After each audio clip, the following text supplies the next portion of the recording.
크리스천 헤럴드 애청자 여러분 안녕하십니까? 영혼의 쉼터 이 시간 진행의 정영철 인사드립니다.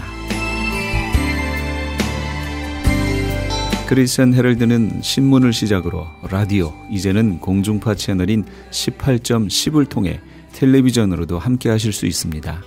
이 시간에 방송되는 모든 목사님들의 설교를 인터넷 웹사이트 chtv1810.com을 통해 다시 들으실 수 있습니다. 하루를 귀한 말씀과 찬양으로 마감하시는 귀한 시간 되시기 바랍니다.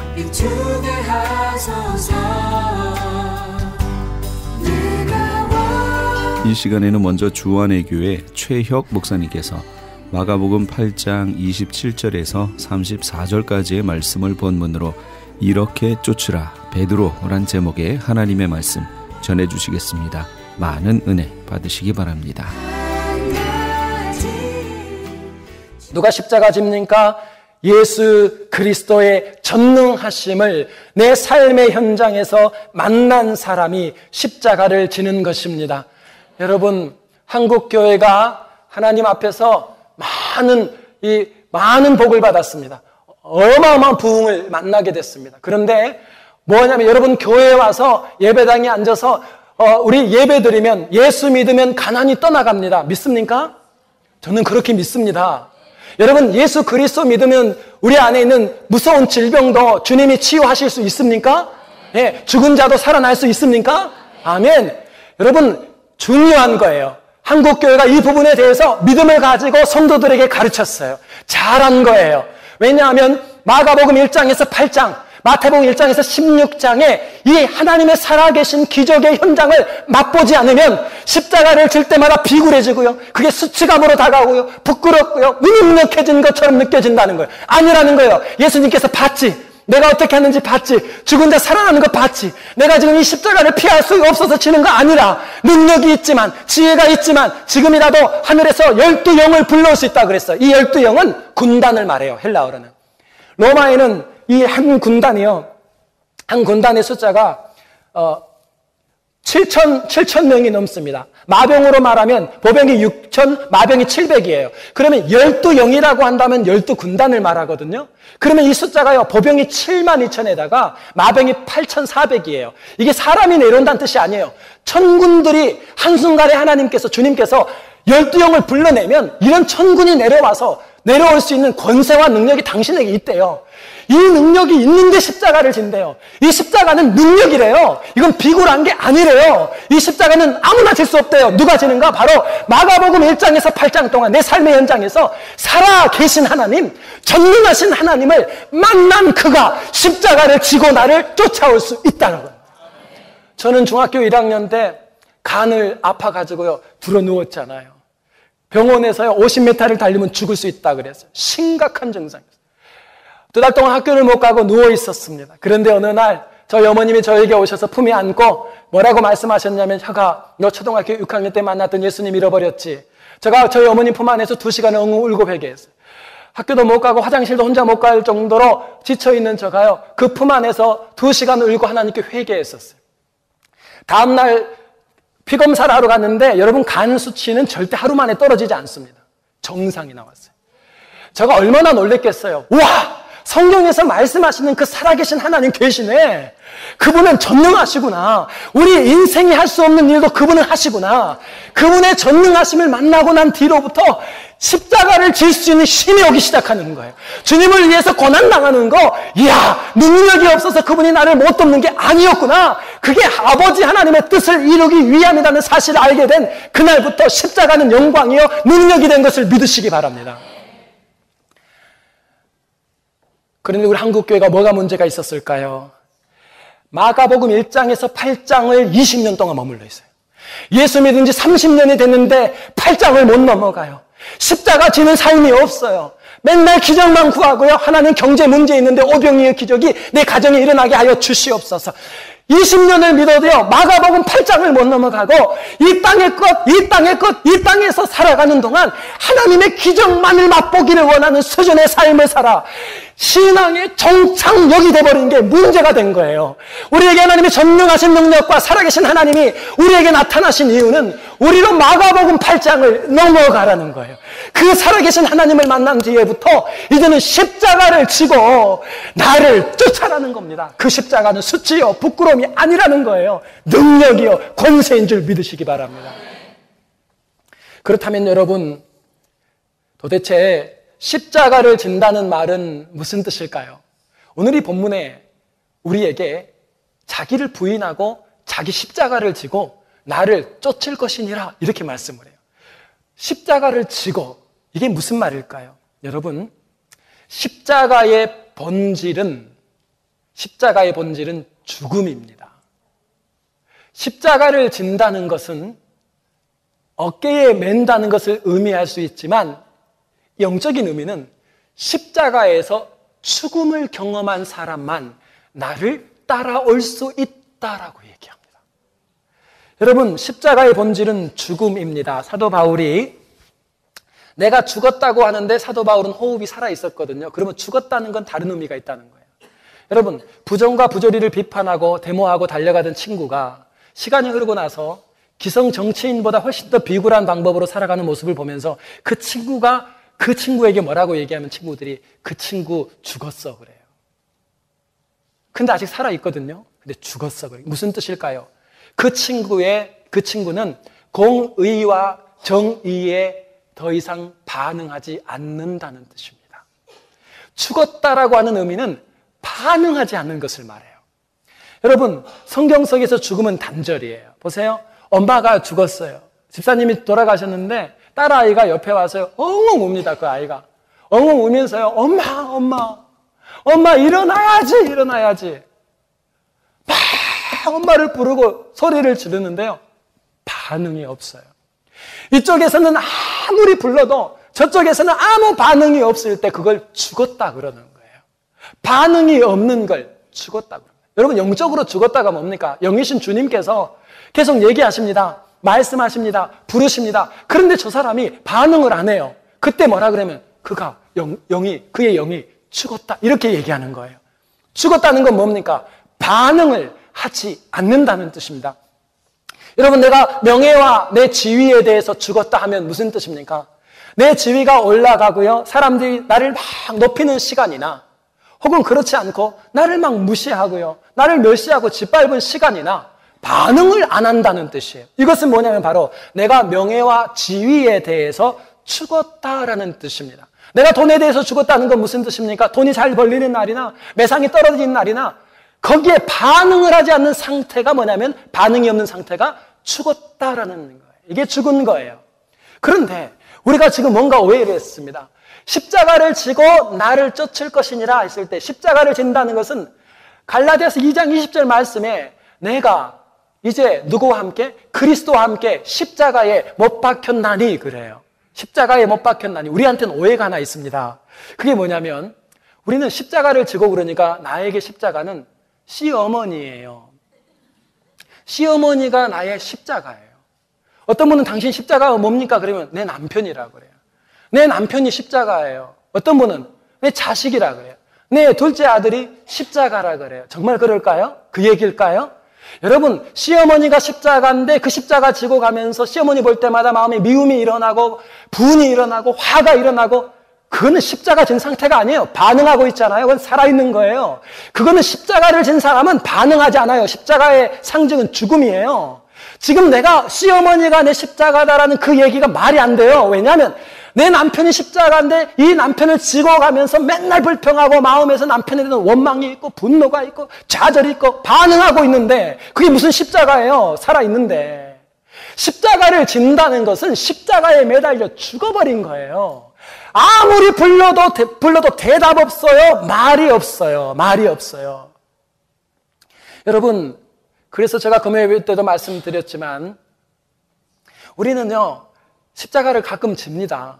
그래서 십자가 위에 올라가서 주님과 함께 매달리죠. 여러분, 가만히 보면 예수님께서 뭐라고 말씀하셨어요? 노뱀이 들린 것처럼 인자가 들려야 하리라. 십자가를 이렇게 얘기해요. 여러분, 이스라엘 백성들이 불평하고 원망하니까 하나님께서 불뱀을 보내서 막 물었잖아요. 다 죽어가는데 하나님께서 모세에게 장대에다가 노뱀 하나 달아서 올려라. 그리고 노뱀 보는 자마다 다 살겠다. 이 얘기를 해주셨습니다. 사람들이 보는 자마다 다 살았거든요. 이해가 안 되잖아요. 예수님이 당신을 어디다 비유하냐면 인자가 모세의 노뱀이 들린 것처럼 나도 들려야 하겠다. 십자가 얘기를 하셨거든요. 예수님이 노뱀입니까? 불뱀입니까? 그렇게 추악한 불뱀을 왜 당신은 당신 자신과 비유했을까요? 예수님이. 그 말은 그게 아니죠. 십자가에 매달리는 사람이 예수님만이 아니래요. 그 추악한 불뱀처럼 그 추악한 범죄, 죄를 지었던 바로 저와 여러분이 십자가에서 죽는다는 얘기를 한 거예요. 여러분, 십자가는 예수님만 죽은 현장이 아니에요. 그래서 우리는 항상 십자가를 오해하고 신앙생활을 해요. 예수님이 십자가에 죽으시면서 저와 여러분들이 예수 믿는다는 건 십자가 믿는 건데, 십자가는 죽음이에요. 죽음은 반응하지 않는 거예요. 십자가에 매달려 반응하지 않아요. 그런데 갑자기 어느 날 내 아이가 성적표를 내민 거예요. 성적표를 보자마자 십자가의 못을 빼고 내려와 버려요. 그리고 내 아이에게 막 퍼대고 나서 시간 지나면 이제 엄마 올라갈 시간이야. 그리고 올라가.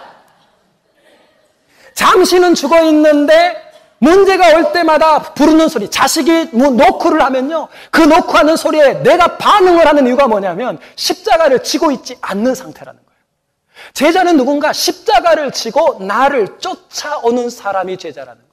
그런데 이렇게 십자가에서 죽어버린 사람, 그래서 아무리 불러도 대답하지 않는 사람, 이 정도 되면은요, 남편이 이 정도 이렇게 속을 긁어 놓으면요, 옛날 같으면 버럭버럭 해야 되죠. 한 집사님이 저에게 오셨어요. 저에게 오셨는데 눈물이 글썽글썽해요. 이분은요, 와이프, 남편하고 싸움을 해서 백전백승하시는 여자 집사님이십니다.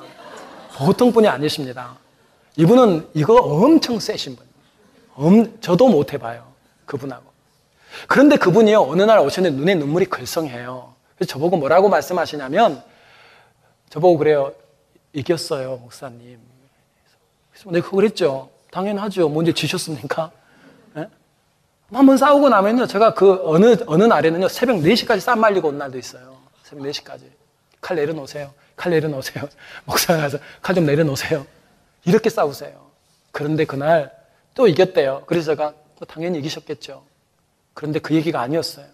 눈물이 글썽글썽 하시면서 하는 말씀이, 설교를 들었거든요. 온유한 자 설교를 들었어요. 자기가 온도계처럼 반응하고 살았다는 걸 알았어요. 온유는 온도 조절계라고 배웠죠. 한 번도 하나님 말씀 때문에 자기가 죽어본 적이 없는 거예요. 남편이, 자식이 똑같은 일이 벌어진 거예요. 애가요, 깜짝 놀랐어요. 이 정도 되면 엄마가 의자를 던질 때거든요. 그런데 이 집사님이 의자를 잡은 게 아니고요, 애를 잡았어요. 아들의 이름을 부르고요, 미안하다. 엄마가 너한테 시간도 못 해줬고 남들이 공부하는 과외도 못 시켜주고 엄마가 너한테 해줘야 될 건 하나도 못했어.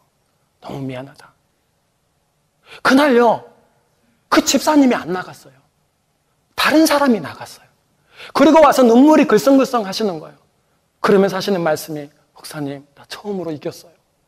이긴 거죠.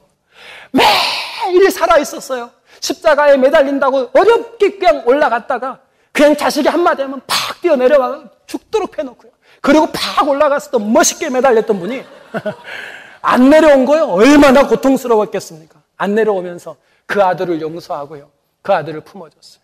이게 뭐예요? 죽었다는 뜻이에요. 여러분, 십자가를 지고 가는 거예요. 이게 십자가를 지는 거예요. 세상에 아무리 경제가 얘기를 한다고요, 어려운 경제의 근심과 걱정과 염려로 반응을 안 해요. 반응을 왜 안 해요? 못하는 거예요. 죽어버렸거든. 예수님이 네 나를 좀 따라올래? 제자들 보고 날 좀 따라올래? 쫓아올래? 그런데 그냥은 못 쫓아온대요. 나를 쫓아오는 길은 십자가를 져야 된대요. 죽어야 된대요. 십자가에 매달려 있어야 된대요. 그 사람만 쫓아온대요. 그렇다면 세 번째로, 예수님을 쫓아간다는 것은 뭡니까? 십자가를 진다는 것은 반응하지 않는 거예요. 죽었기 때문에. 그러면 어떻게 쫓아갑니까? 죽어버렸는데 주님이 십자가를 지고 나를 쫓을 것이니라 합니다. 여러분, 우리의 마음에는 문이 하나가 있습니다. 마음에는 문이 있습니다. 그런데 이 마음의 문에 어느 날에 남편이 노크를 합니다. 남편이 똑똑똑하고 노크를 하면요, 막 달려나가서 문을 딱 열어주는데, 내가 문을 열어주면 나와 남편이 만나는 거예요. 내 마음속에 예수 그리스도와 함께 십자가에서 죽어버렸다라는 내가 나가면 안 된다는 거예요. 내 마음이라는 집이 있지만 이 집의 주인은 내가 아니에요. 그리고 이 집에서는 이미 난 죽어버렸어요. 그러니까 성경이 뭐라 그러냐면 예수 그리스도와 함께 십자가에 죽고 갈라디아서 2장 20절 뭐라 그래요? 이제는 누가 산다고요? 네. 내 안에 그리스도가 산대요. 예수 그리스도가 내 마음 안에 살고 계시는데 밖에서 남편이 똑똑똑 노크를 합니다. 예전 같으면 최혁기가 나가야죠. 내가 나가야죠. 문을 열어요. 그리고 상황을 보고 같이 화내고 분노하고 어떨 때는요 속상해하고 좌절하고 낙심하고 조금만 칭찬해주면 금방 교만해져가지고 이렇게 반응을 했고 살아있었거든요. 그런데 십자가를 져버린 거예요. 죽어버렸어요. 나갈 사람이 없네. 그러니까 죽으면 누가 산다고요? 예수님이 이 집안에 사세요. 이분이 예수님이 문을 열고 나가는 것을 뭐라고 성경이 얘기하자면 십자가를 지고 나를 쫓으라에 쫓는다는 뜻이에요. 그때는 누가 쫓아요? 내가 가는 게 아니에요. 나와 함께 계시는 성령 하나님이 가시는 거예요. 여러분 베드로가 사내들인 공회에서 협박을 받죠. 너 예수 이름으로 더 이상 복음 전하지 마라. 여자 계집 여종 앞에서요 좌절하고 낙심했던 게 베드로입니다. 무서워 벌벌 떨고 예수님을 3번 부인했던 사람. 왜요? 누가 문 열어줬어요? 베드로가 나갔거든요. 사내들인 공회에서요 복음 전하지 마. 전하면 죽는 거예요. 그런데 하나도 쫄지 않아요? 당당해요. 여유 있어요. 뭐라고 해요? 내가 너희들 말을 듣는 것과 하나님 말씀을 듣는 것 중에 어떤 것이 옳은지 너희가 판단하라. 누가 문 열고 나갔을까요? 예수님이 나갔죠. 십자가 진 사람은 주님의 길을 쫓아가기 시작해요. 근데 자기가 가는 게 아니에요. 누가 가는 거예요? 예수님이 나가는 거예요. 여러분 이것이 승리하는 거예요. 여기 십자가를 지고 쫓는다는 얘기입니다. 어릴 때에 부모님을 잃고 고모의 손에서 자란 한 소녀가 있었습니다. 고모는 결혼도 하지 않고 어린 조카들을 길러냅니다. 이 아이들이 많이 컸어요. 어릴 때부터 키웠는데 많이 커서 고등학생이 됐어요. 고등학교 때 좋은 친구를 만나서 따라서 교회를 한번 가게 됩니다. 교회를 갔는데 교회에 가서 그 예수님을 만나기 시작했어요. 행복한 시간을 보냅니다. 그런데 이 자매의 마음에 갈등이 생겼어요. 하나님, 나는 집에만 가면 고모하고 싸워요. 고모가 교회 가는 걸 싫어해서 교회 공부 안 하고 교회 가서 시간을 허비하고 왔다고 맨날 소리 지르고 윽박 지르는데 그때마다 고모하고 싸우고 그러고 나서 교회에 와서 또 예배 드릴 때마다 고모 미워했던 거, 고모가 너무 미웠고 너무 화가 났던 것 때문에 속이 상해서 하나님께 회개하는 일들이 반복되고 있었어요. 그러던 어느 날 목사님께서 설교를 하는데 그 설교가 이 고등학생 자매의 마음속에 하나님의 음성으로 다가왔어요. 그날 설교가 뭐였냐면 얘들아 이제 너희는 죽은 거야. 예수님을 믿는다는 것은 십자가를 믿는 거야. 십자가는 죽음이야. 너희는 예수 그리스도와 함께 십자가에서 이미 죽었어. 이제 너희가 사는 건 너희가 사는 게 아니야. 너희 안에 예수 그리스도께서 사는 거야. 이제 앞으로 너희는 누가 밖에서 노크를 하더라도 너희가 나가지 마. 너희는 죽었잖아. 그 집 주인은 너가 아니야. 주님이 나가게 해라. 이 말씀을 듣고요. 이 자매가 얼마나 큰 은혜를 받았는지 몰라요. 그리고 그렇구나. 내가 고모를 맨날 내가 만났구나. 고모를 만나러 내가 나가니까 맨날 고모하고 싸우고 집에만 가면 고통스럽고 집 나오고 싶고 내가 그래서 그랬구나.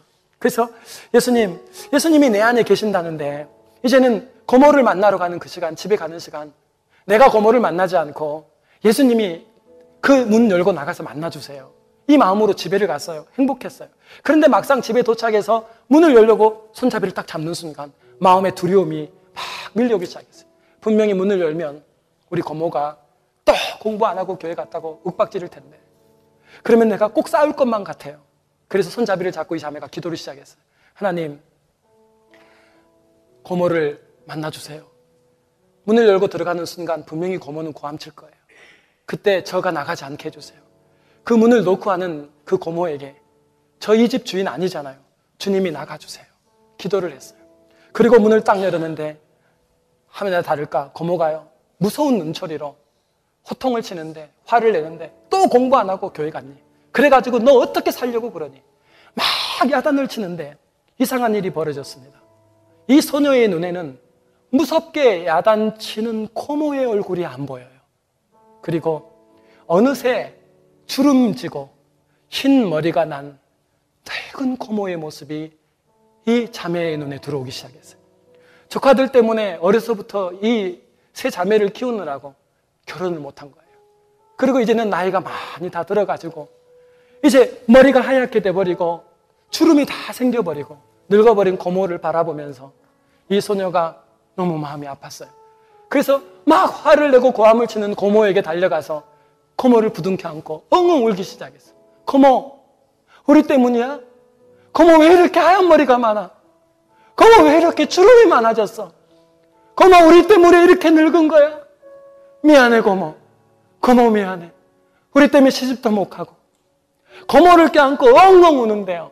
그 고모가 자기 조카를 껴안고 있는데 그동안에 갑자기 이 자매로 인해 조카로 인해 가슴이 뜨거워지기 시작했어요. 이 아이들을 키우면서 응어리졌던 수많은 일들이 순간 녹아지기 시작하는데 고모가 이 조카를 껴안고 함께 울기 시작했어요. 아니야. 너희들이 잘 커준 거지. 고모가 뭘 했니? 맨날 야단만 쳤지. 아니야 고모. 고모 아니야. 고모 고마워. 고모 미안해. 공부 열심히 못했어. 고모가 이렇게 하얀 머리가 많이 생기고 주름이 생기고 시집도 못 가고 이 시간까지 우리 고모에게 나 아무것도 한 게 없어. 둘이 껴안고 엉엉 울기 시작했어요. 그러고 있다가 갑자기 주님께서 고모를 만나주셨어요. 그 시간이 끝나고 이 조카가 고모에게 자신이 만난 예수님의 복음을 전하기 시작했어요. 그 순간 이 고모가요 복음을 영접했어요. 예수님을 영접했어요.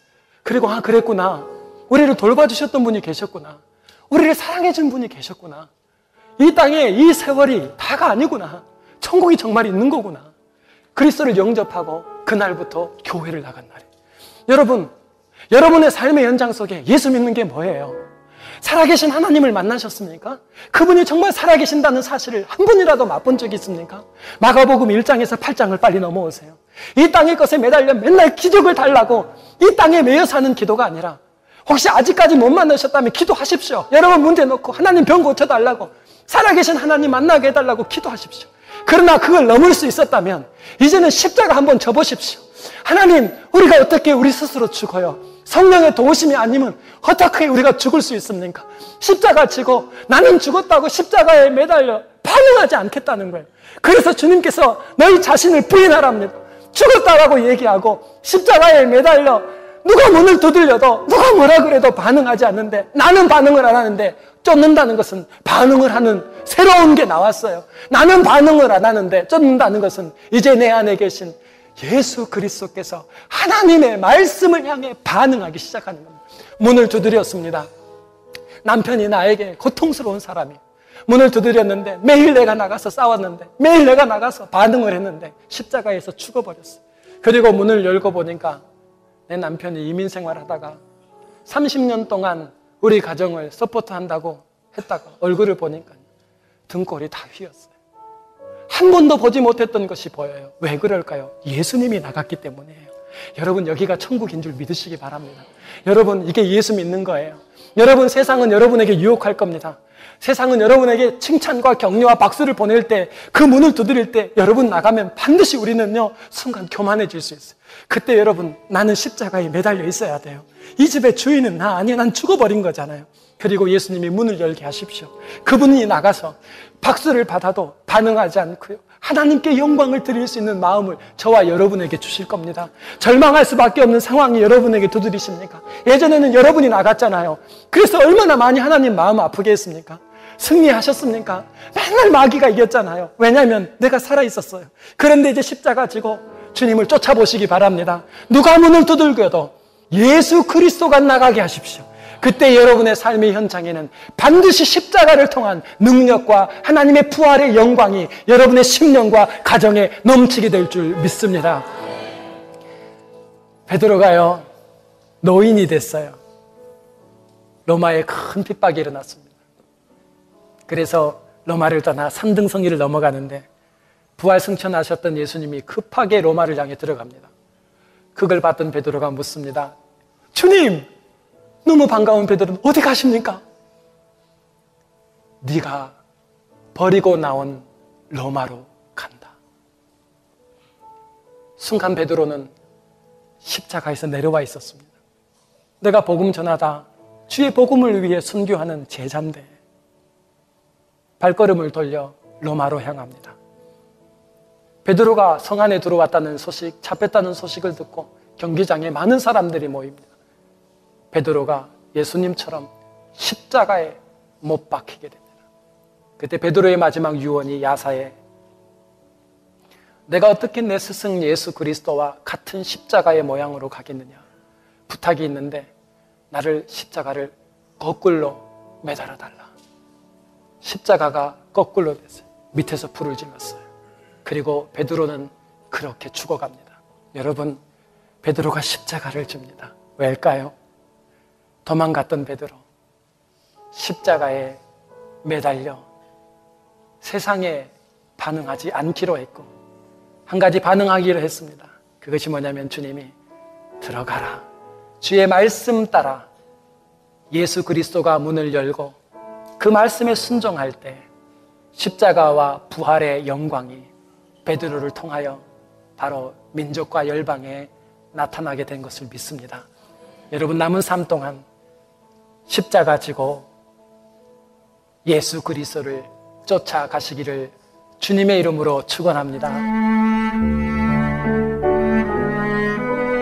지금까지 주안의 교회 최혁 목사님께서 귀한 하나님의 말씀 전해주셨습니다. 주안의 교회는 하나님의 임재가 충만한 예배, 섬김과 나눔을 실천하는 교회, 다음 세대를 준비하는 교회, 양육과 훈련을 통해 제자화하는 교회를 비전으로 삼고 있습니다. 주안의 교회는 1951 리날드 스트리트 LA에 위치하고 있으며 신앙상담을 원하시는 분은 213지역 232-3163 213지역 232-3163번으로 문의하시기 바랍니다.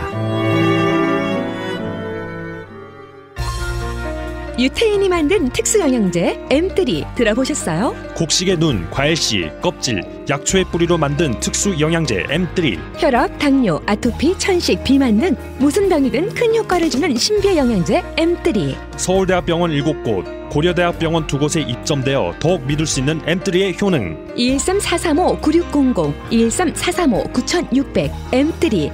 정직한 마음으로 권해드립니다. LA 한인타운에 있는 프레이즈 교회에서 오는 2월 18일 토요일 제3차 요한계시록 세미나를 개최합니다. 구약의 절기를 통해 본 예수님의 초림과 재림의 사건, 구약 파노라마를 통해 본 예수님의 재림 때에 일어날 일들, 7년 대환란, 적그리스도는 누구인가, 휴거는 언제 일어나는가, 베리칩은 짐승표인가, 그리고 한 번 구원은 영원한 구원인가 등 계시록의 핵심 키워드를 중심으로 세미나가 진행됩니다. 세미나 등록비는 교재와 점심 식대비로 10불이며 목사님을 비롯한 목회자는 등록비가 없습니다. 계시록의 말씀을 배우길 원하시는 성도님들은 2월 18일 토요일 오전 10시까지 2668 웨스트 피코 블러버드 LA 한인타운 피코와 캔머어가 만나는 곳에 있는 프레이즈 교회로 오시거나 전화 213-700-9833 213지역 700-9833번으로 문의하시기 바랍니다.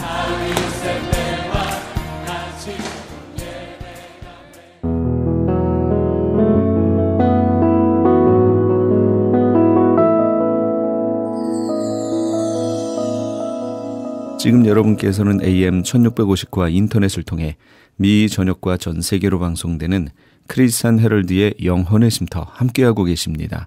방송시간과 설교 편성편은 크리스찬 헤럴드 신문 주간 편성편이나 홈페이지 chtv1810.com에서 확인하실 수 있습니다.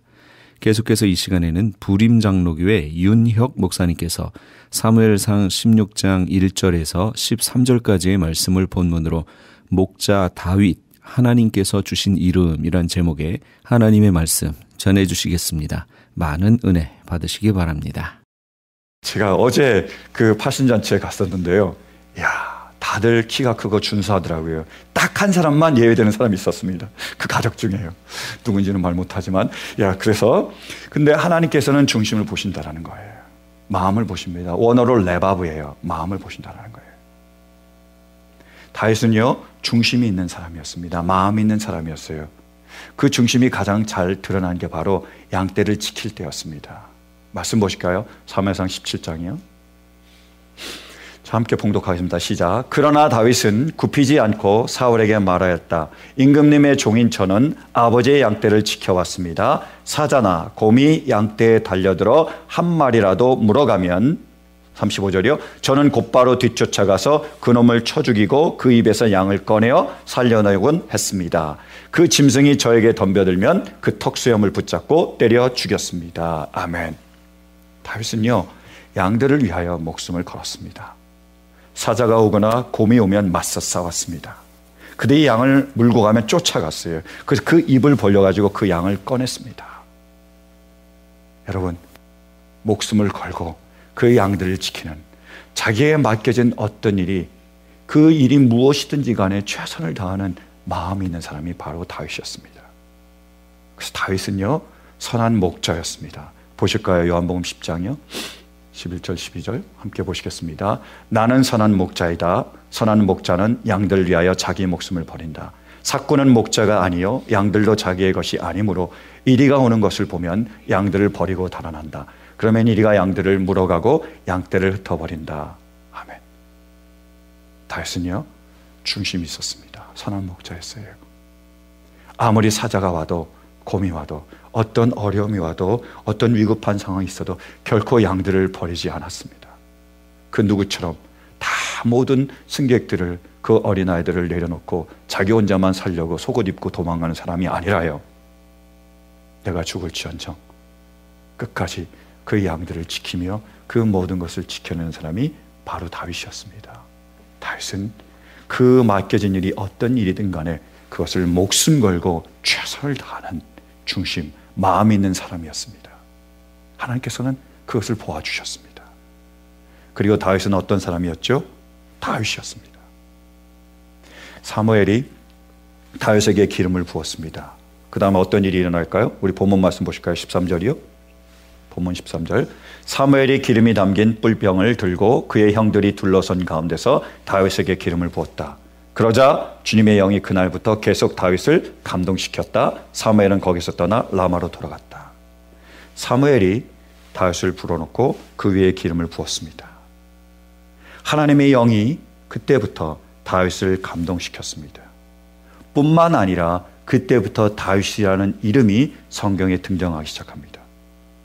그리고 구약 성경에만 600번 이상이나 나와요. 다윗이요. 그리고 신약 성경에도 60번 이상이나 나옵니다.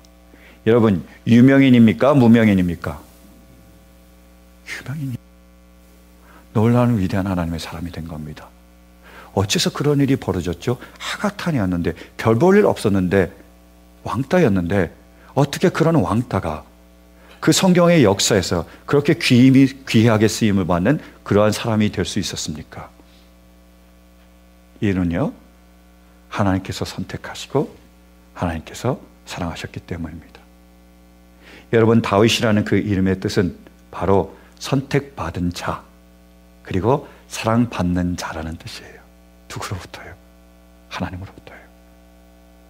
하나님께서는 그 냄새나는 양, 그 위험한 가운데 양을 지키는 다윗을 선택하셨습니다.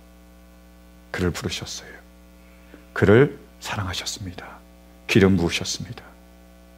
하나님께서 그를 선택하셨기에, 하나님께서 그를 사랑하셨기에 아무것도 아닌 그 다윗이 진정한 다윗이 될 수 있었습니다. 다윗이라는 그 이름은 다윗이 처음 태어났을 때 그 부모 이새가 지어준 이름일지도 모릅니다. 그러나 진정으로 다윗이 된 게 언제나 바로 하나님께서 사무엘을 통하여 기름을 부으신 때입니다. 그 전에는 다윗이라는 이름이 안 나와요. 그러나 그 이후부터 다윗이라는 이름이 성경을 장식하기 시작하는 겁니다. 그 전에는 왕따였습니다. 지금은요, 하나님께 귀한 쓰임받는 하나님의 사람이 된 거예요. 어떻게 그렇게 됐다고요? 하나님께서 그를 선택하셨고 사랑하셨기 때문입니다. 그래서 다윗이라는 이름은 바로 하나님께서 베들레헴 이새의 막내 아들인 하가탄, 별 볼 일 없는 그 사람을 선택하시고 부르셔서 그에게 주신 이름, 그것이 바로 다윗입니다. 사랑하는 성도 여러분, 그 다윗이 바로 우리를 부르셔서 우리에게 주신 하나님의 이름입니다. 성경을 보면 이름이 굉장히 많이 나옵니다. 왜냐하면 이름이 굉장히 중요해요. 갈대 우르에 사는 아브람이라는 사람이 있었습니다. 이 사람을요, 하나님께서 부르세요. 너는 본토 친척 아버지 집을 떠나라. 내가 내게 지시할 땅으로 가라. 그래서 갑니다. 그래서 가나안 땅에 들어가요. 그래서 99세가 되었을 때에 하나님께서 나타나셔서 이렇게 얘기합니다. 너는 이제부터 이름을 아브람이라고 하지 말고 아브라함이라고 해라. 이렇게 말씀하셨습니다. 아브람은 큰 아버지란 뜻이에요.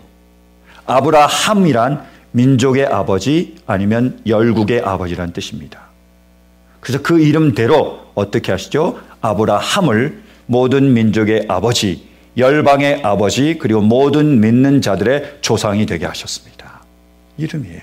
이름대로 이루어 주신 겁니다. 마찬가지예요. 야곱도요. 처음에 야곱이 그 형 에서가 자기를 죽이는 걸 알고 외삼촌 라반의 집으로 도망갔습니다. 거기가 하란 혹은 밧담 아람이라고 얘기합니다. 근데 다시 고향으로 돌아와요. 밧담 아람에서 돌아오는데 야복강에서 에서의 위협을 받으면서 그가 천사와 씨름을 합니다. 막 씨름을 하는 거예요. 그래서 동이 다 터서 나중에 천사가 그에게 말하기를 너는 지금부터 야곱이라 부르지 말고 뭐라고 하라고요? 이스라엘이라고 해라 라고 바꿔줍니다. 근데 이건 전초전입니다. 예고편이고요. 정말로 이 야곱이 실질적으로 밧담 아람에서 가나안 땅으로 들어왔습니다.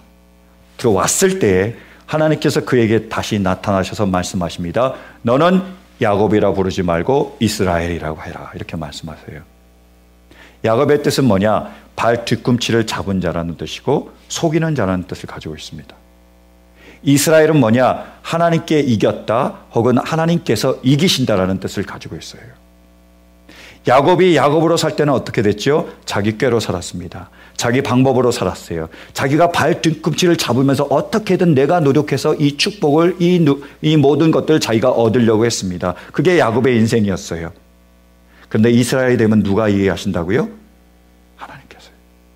하나님께 맡기며 하나님께 의지하며 가는 것마다 하나님께서 동행하시며 하나님께서 승리하게 하셨습니다. 그게 이름의 의미예요. 여러분, 이름이란 단지 우리가 어떤 사람을 부르는 호칭이 아닙니다. 그 사람을 부를 때 내가 뭐라고 불러야 될지 모르니까 그래서 붙여준 게 이름이 아니에요. 그럼 넘버만 불러도 되잖아요. 자, 아브라함 넘버 1, 야곱 넘버 5. 그렇게 하면 우리가 누군지 구별할 수 있잖아요. 실은 감옥에 들어가면 더 이상 사람들은 이름을 쓰지 않습니다. 뭘 쓰죠? 넘버로 써요. 죄수 넘버 몇, 죄수 넘버 몇 이렇게 씁니다. 빅톨 위고가 쓴 레미제라블이라는 소설이 있잖아요. 그 소설 우리에게는 장발장으로 잘 알려졌습니다. 근데 이 소설을 가지고 몇 년 전에 만든 뮤지컬 영화가 있습니다. 휴 잭맨이라는, 아시는지 모르겠지만 그가 주연하는 그 뮤지컬 영화가 있어요. 굉장히 감동적이고 좋은 영화였는데 그 영화에 보면 이런 장면이 나와요. 장발장이 빵 하나 훔쳤다고 19년 동안 감옥에 있습니다. 드디어 추록하게 됐어요. 이제 감옥을 나가는데 자배를 하는 그런 형사가 얘기합니다. Number 24601. 내가 너를 지켜보고 있어. I'm watching you. 너는 죄수야. 네가 나가도 너는 다시 죄를 짓고 감옥에 들어오게 될 거야. 조심해. 이렇게 얘기를 해요. 그때 장발장이 이렇게 얘기합니다. I'm not 24601. I am 장발장. 이렇게 얘기합니다. 발음 괜찮아요? I'm not 24601. I am 장발장. 이렇게 얘기했습니다. 무슨 말이죠? 나는 번호가 아니야. 나는 죄수가 아니야. 나는 인간이야. 나를 인격체로 대해줘. 이런 말이에요. 이름은요, 그 사람의 인격을 의미합니다. 그리고 우리가 그 사람의 이름을 부른다라는 말은 그 사람을 우리가 인격체로 대해주며 인격적인 관계를 맺었다라는 것을 의미해요. 하나님께서 모세를 그렇게 대해주셨습니다. 하나님께서 모세를요 이름으로 알아주셨어요. 말씀 보실까요? 출애굽기 33장이요. 자, 이렇게 기록되어 있습니다. 출애굽기 33장. 모세가 주님께 아뢰었다. 주님께서 친히 우리와 함께 가지 않으시려면 우리를 이곳에서 떠나 올려 보내지 마십시오. 계속해 17절까지. 주님께서 우리와 함께 가지 않으시면 주님께서 주님의 백성이나 저를 좋아하신다는 것을 사람들이 어떻게 알 수 있겠습니까? 주님께서 우리와 함께 계심으로 저 자신과 주님의 백성이 땅 위에 있는 모든 백성과 구별되는 것이 아닙니까? 주님께서 모세에게 말씀하셨다. 내가 너를 잘 알고 또 너에게 은총을 베풀어서 내가 요청한 이 모든 것을 다 들어주마. 아멘. 이렇게 말씀하셨습니다. 새 번역에는 너를 잘 알고 이렇게 번역이 의역이 되어 있지만 원문으로 보면 쉔이라는 단어를 쓰고 있습니다. 이름이에요. 하나님께서 모세에게 말씀하고 계시냐? 내가 너를 이름으로 안다고 말씀하고 계십니다. 하나님께서 이스라엘 백성들을 이집트에서 이끌어내셨습니다. 그래서 가나안 땅으로 가고 있었어요. 그런데 그 광야에서 모세가 안 보이자 그들이 뭐를 했느냐? 금덩이들 다 모았습니다. 그리고 송아지를 만들었어요. 거기다가 절하며 그 우상을 숭배를 했습니다. 하나님께서 대노를 하셨어요. 진노를 하셨어요. 어떻게 그럴 수가 있냐라는 거예요. 내가 너희가 그렇게 고통받는 그곳에서 노예 생활에서 너희를 건져냈는데 이렇게 너희를 건져내고 내가 가나안 땅 축복으로 인도하는데 어떻게 너희가 우상을 숭배할 수 있느냐? 하나님께서 진노하셨습니다. 그래서 하나님께서 너희들을 다 진멸하겠다고 생각하셨습니다. 그리고 모세, 너만 들어서 너를 통해서 내가 새로운 민족을 이루마 이렇게 말씀하셨어요. 그때 모세가 기도합니다. 주님, 그러면 안 됩니다. 아버지께서 약속하지 않으셨나요? 우리를 가나안 땅으로 인도하시겠다고요. 마음을 돌이켜 주십시오. 중보하며 기도하니까 하나님께서 마음을 돌이키세요. 알았다. 진멸시키지 않으십니다. 그런데 하나님께서 말씀하시면 이제 너희들끼리 가라는 거예요. 꼴도 보기 싫은 거죠. 이제. 너희들끼리 가. 내가 어떻게 너희들과 함께 가겠어. 이렇게 말씀을 하시자 그때 모세가 이렇게 하나님 아버지, 나를 이름으로 안다고 하지 않으셨습니까? 이렇게 얘기한 거예요. 하나님과 나와 인격적인 관계를 맺은 게 아닙니까? 하나님께서 나를 버리지도 않으시고 떠나지도 않는 그런 관계가 하나님과 나와의 관계가 아닙니까?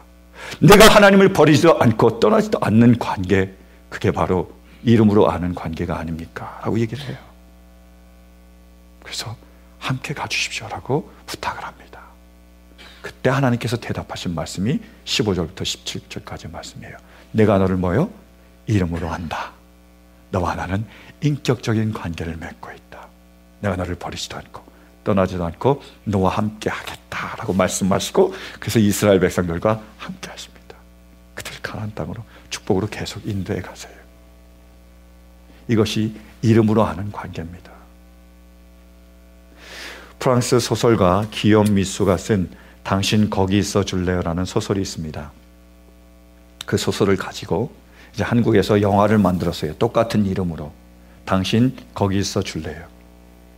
그 영화에 보면 2015년 캄보디아의 수현이라는 주인공이 나옵니다. 이 사람은 의사예요. 근데 그때 장마철이 돼서 그 의료 진료를 나왔다가 캄보디아에 나갔다가 다 한국으로 돌아가게 됐습니다. 그래서 모든 의료 진료팀이 다 한국으로 출발하고요. 자기도 헬리콥터에 탔는데 어떤 할아버지가 아이를 들고 온 거예요. 데리고요. 그리고 이 아이를 살려달라고 그렇게 그 눈빛을 보냅니다. 떠날 수가 없었어요. 자기 혼자 남습니다. 그리고 그 아이를 치료해줘요. 그때 이 할아버지가 고맙다고 수연에게 그 주인공에게 병 하나를 선물합니다. 그 병에는요 10개의 알약이 들어있어요. 근데 그 약이요 어떤 약이냐, 먹으면요 과거로 돌아갈 수 있는 약입니다. 이걸 먹으면 과거로 돌아갈 수 있는 거예요. 그 수연에게 과거에 한 가지 정말로 후회되는 일이 있었습니다. 그건 뭐냐면요, 그가 사랑하는 연인이 있었습니다. 이름이 연아예요. 근데 그 연아에게 손을 붙잡고 이렇게 약속을 한 적이 있습니다. 내가 너를 끝까지 지켜줄게. 근데 그러지 못해요. 사고로 이 연아가 죽습니다. 그게 후회가 되는 거예요. 내가 지켜줬어야 되는데, 내가 함께 있어야 되는데 못한 거예요. 그래서 이 약 있잖아요. 과거로 돌아갈 수 있잖아요. 그래서 그 약을 먹습니다. 그래서 과거로 돌아가요. 그래서 과거에 30년 전에 자기와 만납니다. 그래서 과거의 수현과 현재의 수현이 한 장소에서 만나는 거예요. 그래서 과거의 수현에게 알려주는 거예요. 이제 얼마 없으면 연아가 죽을 거야. 너 약속했잖아. 끝까지 지켜주겠다고. 그러니까 네가 힘을 써서 그 사고를 막아주고 네가 그 생명을 구해줘라고 부탁을 합니다. 과거의 수현이 당연히 구해주겠죠. 그런데 현재의 수현이 한 가지 조건을 내겁니다. 뭐냐면 네가 그 연하의 생명을 구하고 나면 연하와 헤어지라는 거예요. 아니 생명을 목숨보다 사랑하는데 왜 헤어지냐고 그 과거의 수연이 따집니다. 근데 헤어지라는 이유가 있어요. 왜냐하면 과거에 그 연하가 죽었습니다. 그래서 이 수연이 다른 여자를 만나서 결혼을 한 거죠. 그래서 딸을 낳았는데 그 딸이 수아예요. 그래서 20년 동안 그 수아하고 같이 살았습니다. 자, 보십시오. 헷갈립니다. 잘 이해하세요. 자, 그러면 과거로 어떻게 해요? 다시 돌아갔습니다. 연하를 살렸어요. 그 연하와 결혼을 했습니다. 그 다음 딸이든 아들이든 낳겠죠. 근데 그 딸이 수아가 될 수 있습니까? 없는 거예요. 자기는 연하도 사랑하지만 지금 딸인 수아도 사랑하는 거예요. 그래서 부탁하기를 생명은 네가 구하지만 헤어지라는 거예요. 그래서 수아의 엄마를 만나서 결혼하라는 겁니다. 그래야 내가 수아를 낳을 수 있기 때문에, 수아를 내가 딸로 삼을 수 있기 때문에 조건을 내건 거예요. 그때 과거의 수연이 이렇게 얘기합니다. 뭘 그러냐고. 연하랑 나와서, 연하랑 결혼해서 그냥 아들이나 딸이나 낳고 잘 기르면 되지 않겠느냐고 얘기를 합니다. 그때 현재의 수연이요, 이렇게 얘기해요. 무슨 소리냐. 지금 나는 수아와 20년 동안 그 아이를 낳고 그 아이를 기르고 그 아이와 함께 살았다. 이 세상 그 누구도 우리 수아를 대신할 수 없다라고 얘기를 해요. 그래서 과거의 수연은 그 연하의 애인을 구합니다. 그리고 뼈를 깎는 고통을 겪으며 헤어져요. 그리고 그 아내를 만나서 딸을 낳았습니다. 그 딸이 누구죠? 수아예요. 저는 그 영화를 보며 우리 하나님 아버지의 마음을 느꼈습니다. 바로 내가, 바로 우리가 하나님께 바로 그러한 존재구나. 하나님께 우리는 둘도 없는 존재며 그 누구도 바꿀 수 없는 존재구나. 제가 그걸 느끼게 됐어요. 세상에 가면 우리는 무명인입니다. 이름은 있지만 아무런 의미가 없잖아요. 그냥 사람을 가르기 위한 번호와 다를 바 없습니다.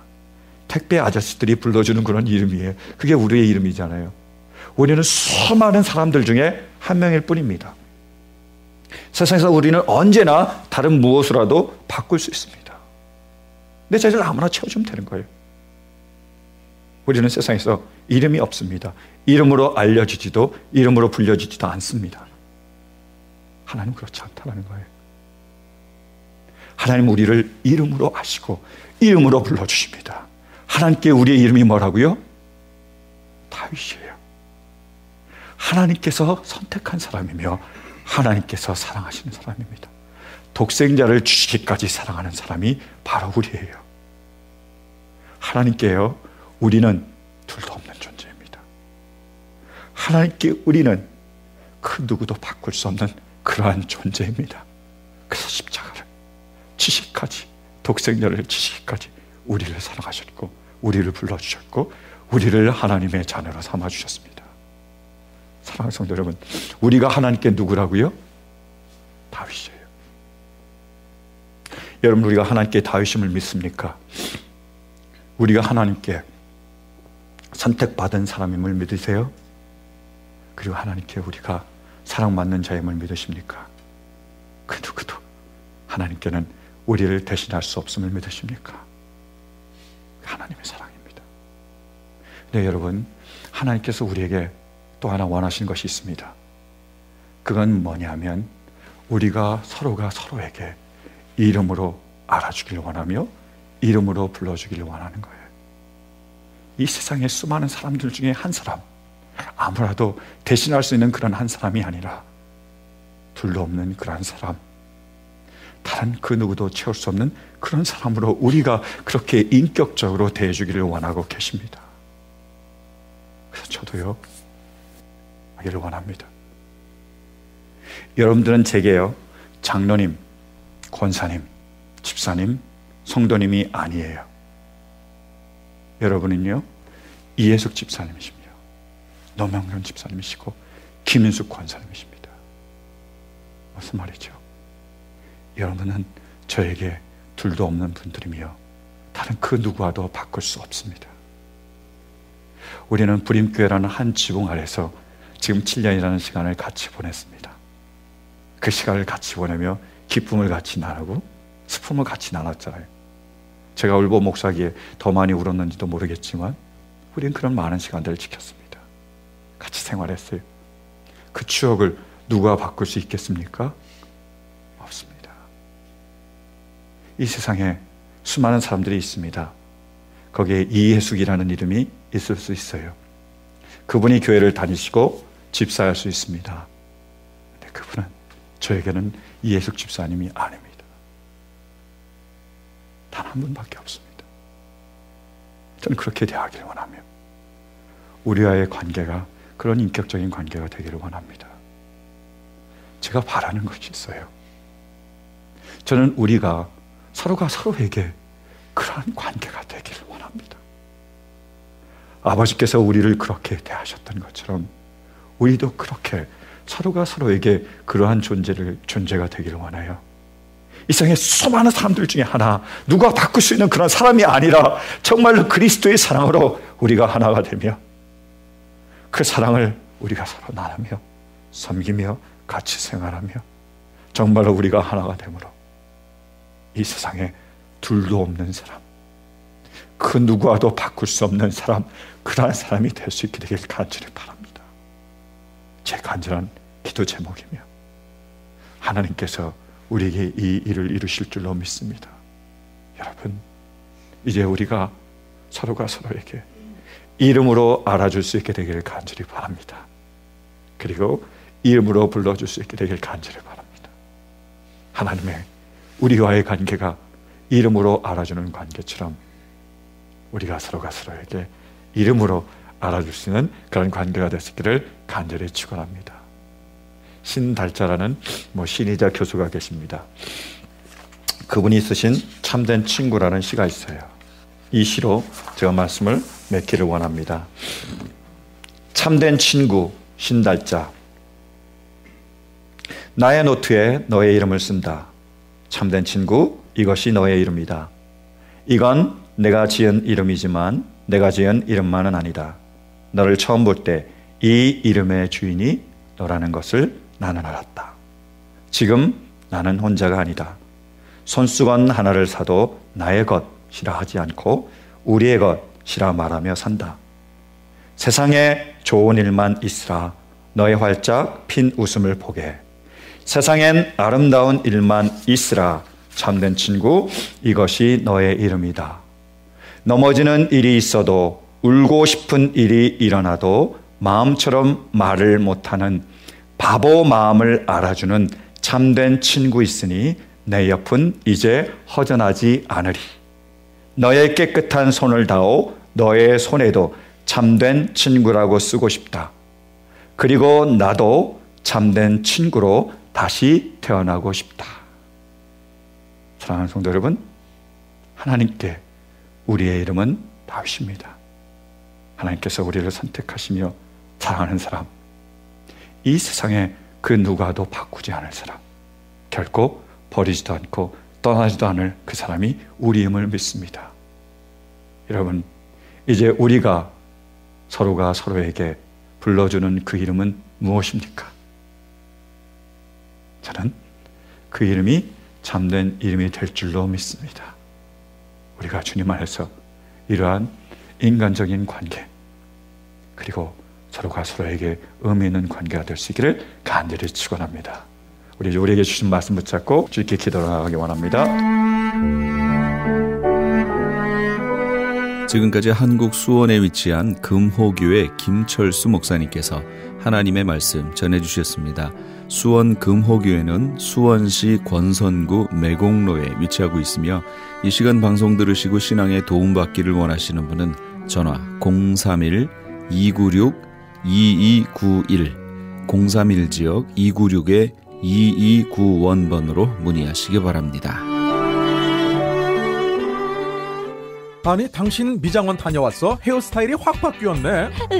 홈쇼핑월드 차홍 고데기로 마술을 부렸지. 홈쇼핑월드 차홍 고데기? 차홍 허니앤비 샴푸로 머리 감으면서 차홍 헤어두피 마사지를 쓰면 머릿결이 너무너무 부드러워지고 한 움큼씩 빠지던 머리카락도 눈에 띄게 덜 빠져. 차홍 고데기 너무 좋아. 그럼 그 웨이브 머리도? 당연하죠. 3, 4분이면 이렇게 풍성한 웨이브 머리를 만들 수 있다고요.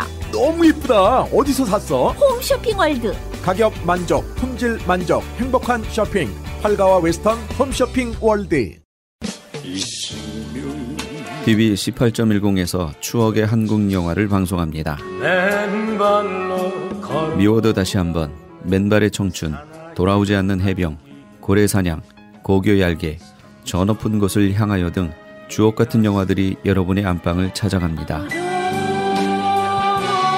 학창시절 선생님 몰래 가슴 조이며 친구들과 함께 보았던 감동의 영화들을 TV 18.10에서 아련한 향수와 함께 여러분을 추억의 세계로 모십니다.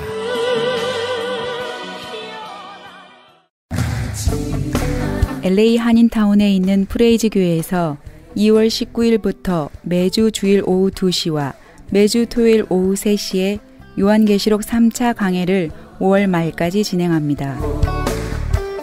구약 절기 속에 나타난 예수님의 초림과 특별히 재림의 때에는 어떠한 일이 일어나는가? 이방교회와 대체신학으로 인해 가려진 이스라엘과는 어떠한 관계에 있는가? 우리가 왜 이스라엘을 알아야 하는가? 이스라엘을 통해 약속하신 하나님의 시간표는 어떻게 되는가 등 마지막 때를 사는 우리들이 지켜보고 준비해야 하는 것들이 무엇이 있는지를 함께 고민하고 나누는 시간이 될 것입니다. 특별히 매주 토요일 강해는 목회자들을 중심으로 진행되어 깊은 은혜의 시간이 될 것입니다. 요한계시록 강해를 듣기 원하시는 성도님들은 2668 웨스트 피코 블러버드, 피코와 캔모어가 만나는 곳에 있는 프레이즈 교회로 오시거나 전화 213-700-9833, 213지역 700-9833번으로 문의하시기 바랍니다.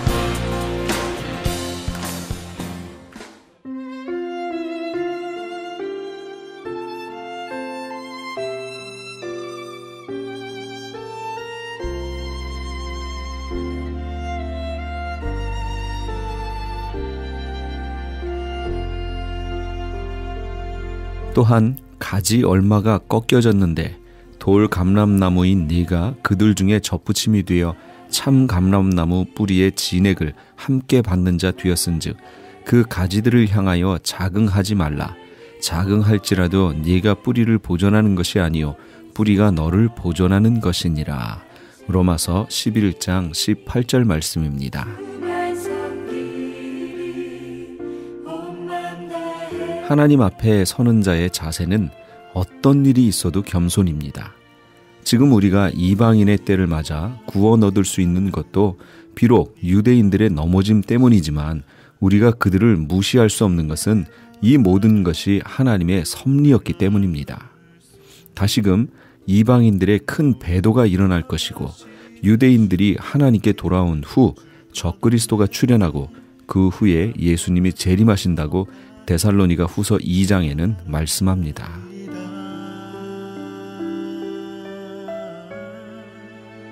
겸손함으로 허리를 동이시는 우리 애청자 여러분 다 되시기 바랍니다. 지금까지 크리스천 헤럴드 방송에서 보내드린 영혼의 쉼터의 정영철 목사였습니다. 고맙습니다.